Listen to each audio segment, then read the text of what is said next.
Does this make any sense to you? There's a few things that have come across my awareness that have been that are mind blowing. Now, first of all, I was pre-diabetic. I'm not anymore.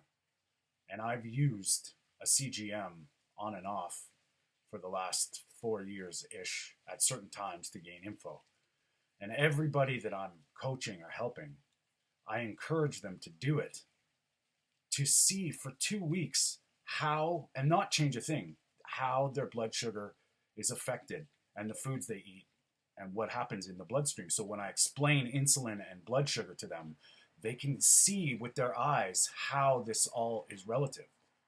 Now, once again, I'm not a doctor, I'm not a scientist. This is Anthony Stewart, this is Food for Thought, and we're questioning everything they've ever said, and this stuff doesn't make sense. A lot of people that come through my clinic, or that I'm helping to coach, or they're diabetic, and a continuous glucose monitor, $99, lasts for 2 weeks, is you can get it and see in real time. Now, I've had talks to type 1 diabetics that can't claim this through insurance, or it's not provided, or people go to their doctors and their doctors say things like, well, you don't need it. Well, here's what I'm saying. I spent the first probably 2 years of my ketogenic low carb lifestyle trying to figure this stuff out. And I was pricking my finger every day, maybe sometimes 6 times a day, to get this data. And then when I learned about the CGMs, I was like, this is brilliant.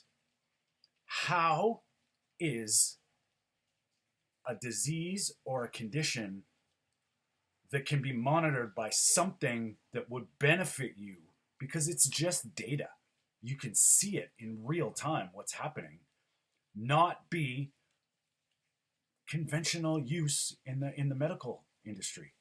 It blows my mind. I mean, it's starting to gain popularity, but I encourage everybody that's starting out this way. You've come to this space organically, or someone's told you something. My first thing to tell people is it's a good idea to know how your blood sugar works. Get a CGM, don't change a thing, and watch and look at how many times your blood sugar spikes, how fast it comes down. There are certain things, obviously nuance. And then, I've worked a lot hard at trying to get this information sort of into people's awareness on how vitally important it is. Now, we can talk about insulin resistance. I did a video on it. You can check it out. I'll try and put it up here. And my blood sugar, I'll show you my last CGM reading, and it's surprisingly low. It's in the 4s. Now, to a diabetic, that might be very dangerous. But when your blood sugar is normal, things change, and it's just a really good idea. I don't understand how this is not common knowledge.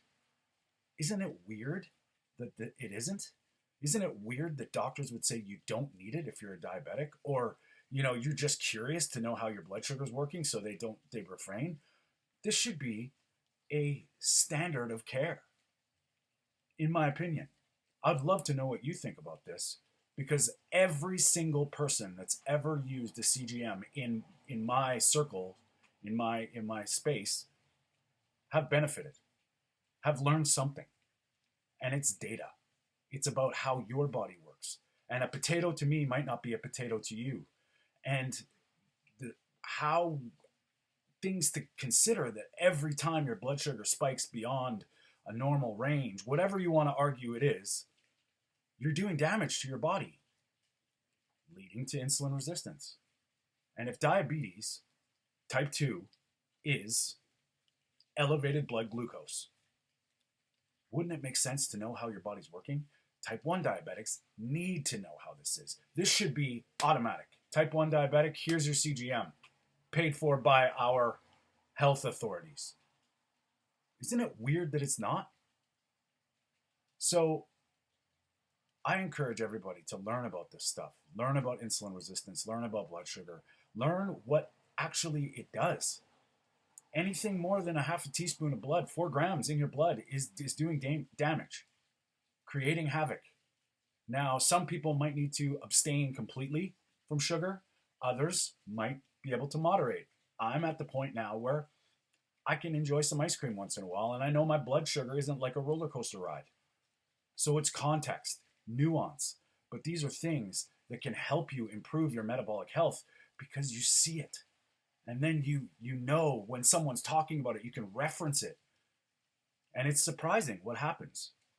Let me know what you think about this. Like always, stay strong.